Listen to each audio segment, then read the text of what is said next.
Hi everyone, आज हम Newton के थर्ड लॉ और कंजर्वेशन ऑफ मोमेंटम का प्रूफ देखेंगे, डेरिवेशन देखेंगे। सबसे पहले न्यूटन के थर्ड लॉ के बारे में जानते हैं। तो न्यूटन का थर्ड लॉ क्या था कि every action there is equal and opposite reaction. अगर आप किसी भी ऑब्जेक्ट के ऊपर फोर्स लगाते हैं तो वो ऑब्जेक्ट भी आपके ऊपर फोर्स लगाता है। इसका मतलब अगर आपने किसी को पुश किया तो आपने कुछ न्यूटन का फोर्स उस पर लगाया तो उसने भी आपके ऊपर एक रिएक्शन में भी फोर्स लगाया होगा। इसका मतलब यहाँ से हमको मिलता है कि अगर ए ऑब्जेक्ट ए है, एक ऑब्जेक्ट बी, अगर ए बी पे फोर्स लगाता है तो बी भी ए पे फोर्स लगाएगा। बस अंतर ही हो जाएगा कि there is a change and that change is of minus. Minus का मतलब यहाँ पे क्या हो गया, एक डायरेक्शन मिला और डायरेक्शन का मतलब हुआ कि वहां पे फोर्स तो लगेगा लेकिन डायरेक्शन क्या हो जाएगी, अपोजिट हो जाएगी। तो न्यूटन के थर्ड लॉ से हमको ये पता चला कि अगर ए बी पे फोर्स लगाता है तो बी ए पे फोर्स लगाएगा, लेकिन वो लगने वाला फोर्स ए के रिस्पेक्ट में बी पे क्या होगा, निगेटिव। अगर फोर्स ए बी पे लगाता है तो बी भी ए पे लगाएगा, लेकिन उसका जो लगने वाला फोर्स का डायरेक्शन होगा वो क्या हो जाएगा, चेंज हो जाएगा। ये था न्यूटन का third law. Conservation of momentum का मतलब क्या हुआ, इससे ये पता चलता है कि अगर दो ऑब्जेक्ट हैं, दो ऑब्जेक्ट एक दूसरे को कोलाइड करते हैं तो कोलाइड करने के बाद जो उनका इनिशियल मोमेंटम का सम होता है उनके फाइनल मोमेंटम के सम के इक्वल होता है। इसका प्रूफ कैसे होगा, जैसे ये आपका ऑब्जेक्ट है ए और ये आपका ऑब्जेक्ट है B. There are two objects A and B.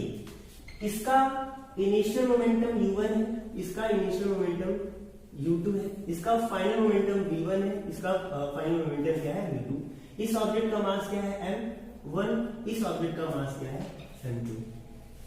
अब ये अगर क्या करते हैं, कोलिजन करते हैं, एक दूसरे पे कोलाइड करते हैं, तो कोलाइड करने के बाद जो उनके इनिशियल मोमेंटम का सम होगा उनके फाइनल मोमेंटम के सम के इक्वल होगा। इस इक्वेशन में हमको यही प्रूव करना है। तो कैसे प्रूव किया जाएगा, अभी मैंने न्यूटन के थर्ड लॉ से देखा था कि force of A to B जो होगा वो force of B to A के इक्वल होगा। बस अंतर ये होगा कि यहाँ पे हमको क्या मिलेगा, माइनस मिलेगा। न्यूटन के सेकेंड लॉ से आपने फोर्स निकालना सीखा है। फोर्स निकालने का फॉर्मूला क्या था, force equal to mass into acceleration. तो यहाँ पे भी रखा जाएगा मास इंटू एक्सेलरेशन, क्योंकि ये पहले वाले ऑब्जेक्ट की बात कर रहा है तो इसका मतलब क्या हो जाएगा, मास इंटू एक्सेलरेशन। यहां पे क्या हो जाएगा आपका, यहां पे भी वही फॉर्मूला m2 और यहां पे क्या आ जाएगा आपका a2। a1 का वेलोसिटी का फॉर्मूला यानी एक्सेलरेशन जो होता है, rate of change of velocity होती है। इसका मतलब यहां पे रखा जाएगा v1 minus u1 upon t।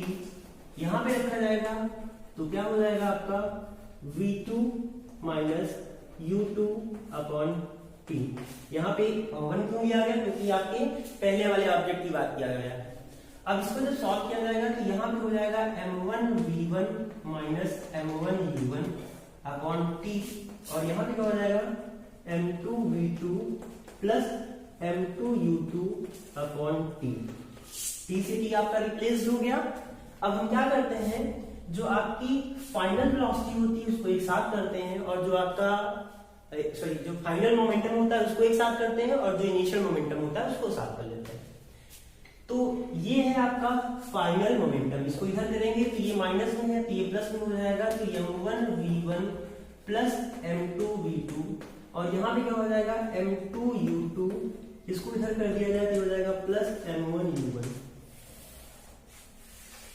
यही तो हमें चाहिए था। इसका मतलब हमने यहां से क्या देखा कि जो इनिशियल मोमेंटम था उसका जो सम था दोनों ऑब्जेक्ट के, उनके फाइनल मोमेंटम के सम के बराबर था। इसका मतलब ये हुआ कि यहाँ का मोमेंटम कंजर्व्ड था, there is no change in momentum. और इस क्वेश्चन में कंजर्वेशन का मतलब होता है किसी भी चीज को स्टोर करना। तो हमें यहाँ से पता चला कि जो उनका इनिशियल मोमेंटम का सम था वही उनके फाइनल मोमेंटम का सम था।